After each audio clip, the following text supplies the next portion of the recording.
A president who's been tested for 4 long, hard years renews his oath to a nation still struggling and still divided. I, Barack Hussein Obama, do solemnly swear. In the shadow of the Capitol, where so many political battles have been fought, a gala celebration of democracy and a promise of better days ahead. My fellow Americans, we are made for this moment, and we will seize it so long as we seize it together. Tonight, we'll take you live to the inaugural balls for all the glamour, the celebrities, and the fashion. It's the ultimate party to mark the next chapter in presidential history. So help you God. So help me God. This is CNN's coverage of the presidential inauguration, from the first salute to the last dance and the hard work that begins tomorrow. With passion and dedication, let us answer the call of history and carry into an uncertain future that precious light of freedom.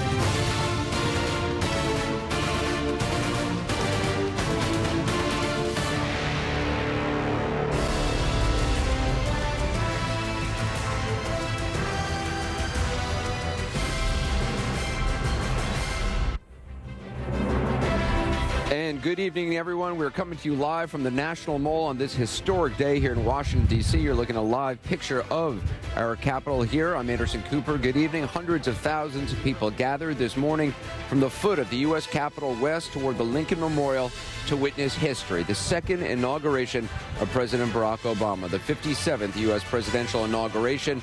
As he walked off the inaugural platform today, the president paused, telling everyone he wouldn't do this again, and he looked back, a reflective moment to start his second term.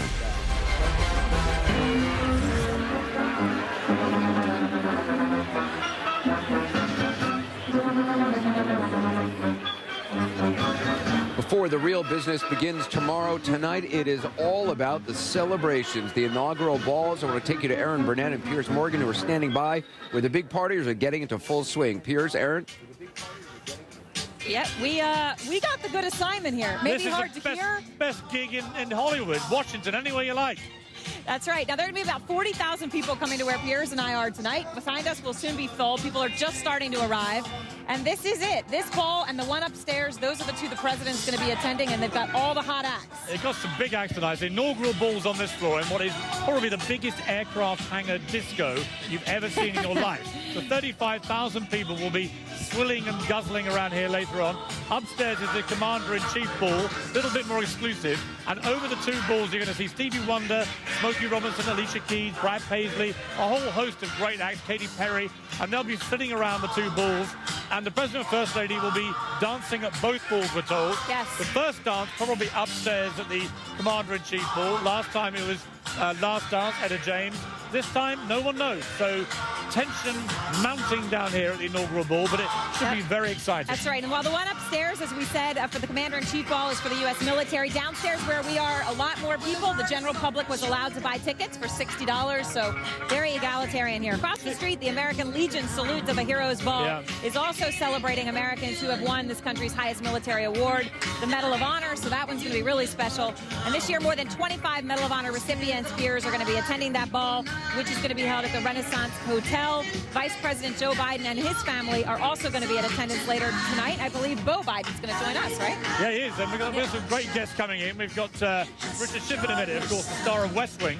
Love to hear his take on all this. But I don't know about you, Anderson, but it was a real day of history today, and a sense that I got, certainly watching President Obama, that this is a man who's heading towards a second term now and has a determination that he's going to try and push through the things he really cares about. And that's what I thought the real theme of his speech was today.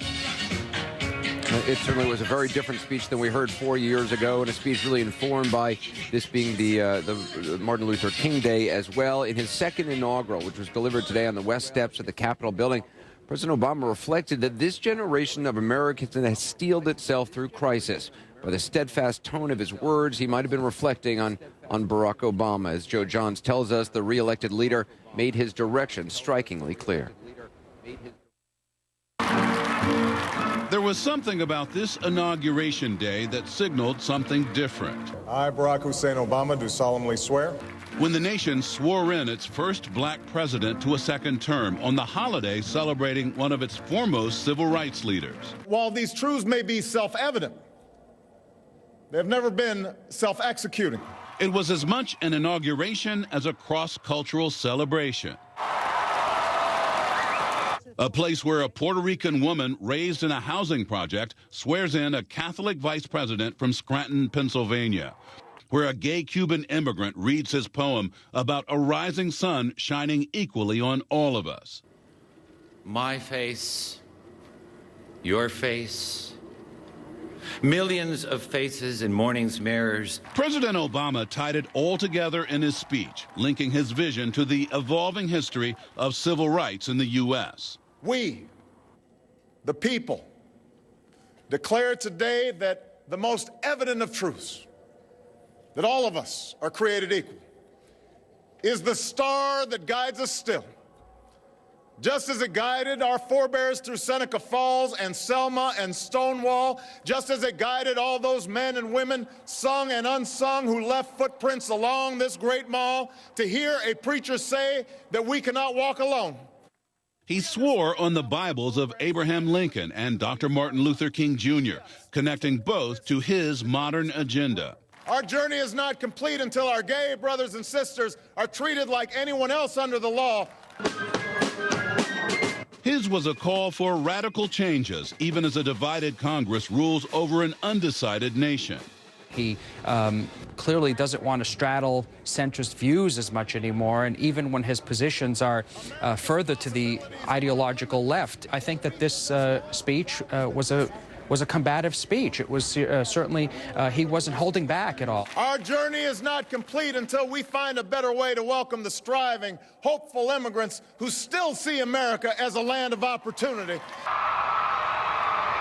He walked headlong into battles over gun control, climate change, facing a tattered economy, a second term both bold and bumpy. Progress does not compel us to settle centuries-long debates about the role of government for all time, but it does require us to act in our time. Time like history that was fast advancing.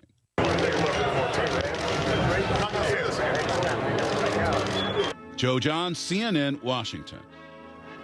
That's when the president turned around and said he's not going to see this again. He wanted to take one last look at the crowds, some estimated 800,000 or so. We're not sure the exact number, who were all there watching, staring back. President Obama, the First Lady, honored recent tradition by climbing out of the limo, of course, strolling down Pennsylvania Avenue. Let's take a quick look.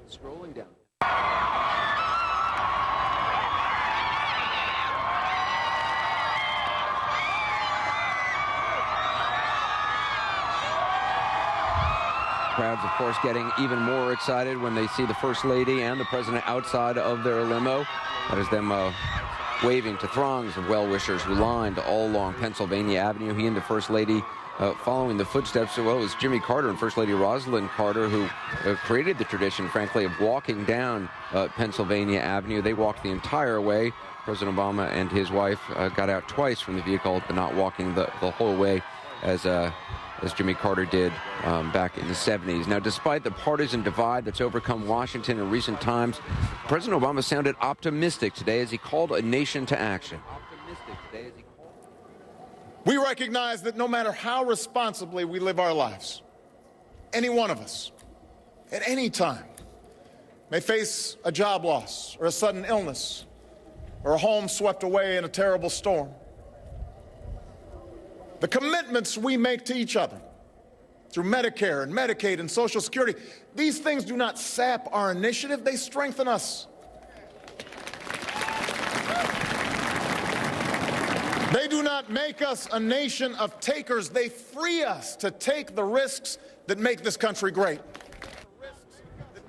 Let's bring in our panel right now. Van Jones, former special advisor to President Obama, Sally Quinn, a columnist with the Washington Post, Margaret Hoover, a Republican strategist, and Cornell Belcher, a pollster for Obama 2012. Sally Quinn, we haven't heard from you today. I'm wondering, you've heard a lot of speeches here in Washington. I wonder what you think of this speech and how you think it compared to his speech 4 years ago. Well, it was not the soaring rhetoric that I had expected. It was much more sort of meat and bones.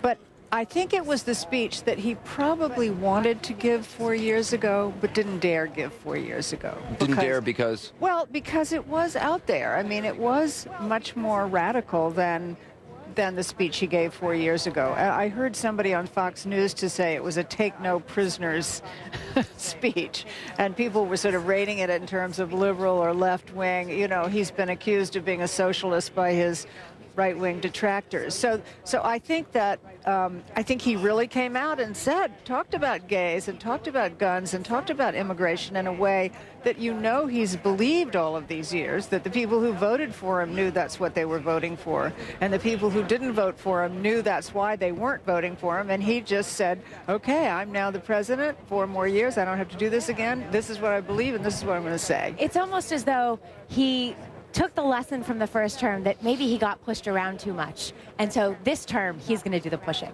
And, you know, there was this debate among, especially those on the center right, is this man a progressive clothed in centrist clothing, or is he really a centrist and a pragmatist? And the question is, maybe he's a little of both. I see Van, like, looking at me at the side of my eye. But it was take no prisoners. There was no question that he was putting he was defending modern American liberalism, he was defending progressivism, and he was putting it in the sweep of history and tying it to the Declaration of Independence. Well, and if I could pick up on that, I think sort of the big thing that comes out of this, and I talked a little bit about this earlier, is that we've never seen a president before, and he's uniquely qualified to do it, to tie our founding fathers, or tie MLK, Martin Luther King, to our founding fathers, and put Martin Luther King clearly in the moral and ideal continuum of our founding fathers in that struggle, and then to pivot and talk about Stonewall with Seneca and Selma in a way that puts it on equal footing with that.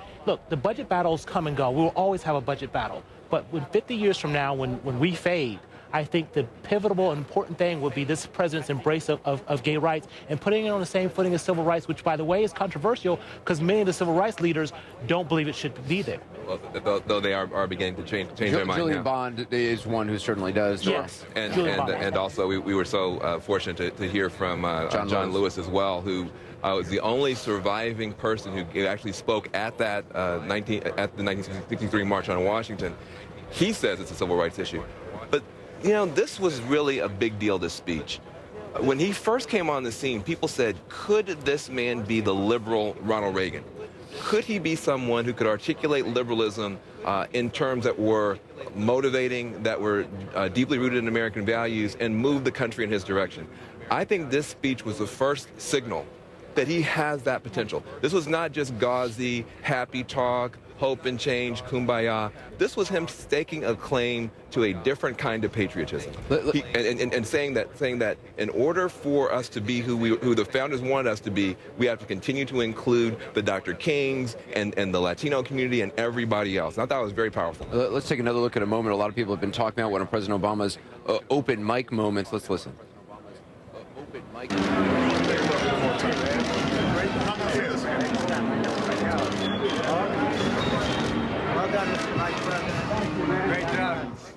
I did get the sense, I mean, you're saying he's not going to see this again. Yeah. You got the sense in his making that speech that he's not going to make a speech he doesn't have the opportunity to make a speech like this again in this moment in history, in this moment in his presidency, and he wanted to. I felt like these were a number of things he wanted to say. I think he was speaking to history. I think he probably spent a lot of time looking at other inaugurals and saying, what did these inaugurals say about who we were as a country at that time? And I think he was speaking as much to history to say, I'm going to weigh in on climate change. I don't have a plan for it. I don't know what I'm going to do about it, but I don't want to be not on the record on climate change. I don't want to not be on the record about the lesbian, gay, bisexual, transgender liberation struggle. I want to be on a record for my children, my grandchildren to know I'm a man who stood with the future, not with the past in this country. One of the things that he said that was, and the way it was interesting he said it, was to kind of throw down the gauntlet to the Republicans, and yet to say, we're all in this together.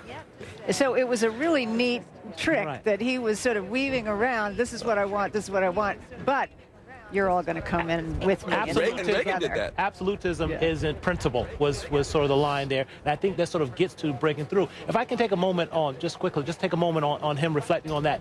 For a lot of us who were part of the Obama campaign going back when he was Senator Obama, and very ideal that once upon a time we sat around a table going, you know, if we could only come in a close third in Iowa, we can keep this thing going. To step back and look at sort of what this has become and what this has meant, and understand that for people like me in this profession, I will never work on anything as historically significant as electing the first black person president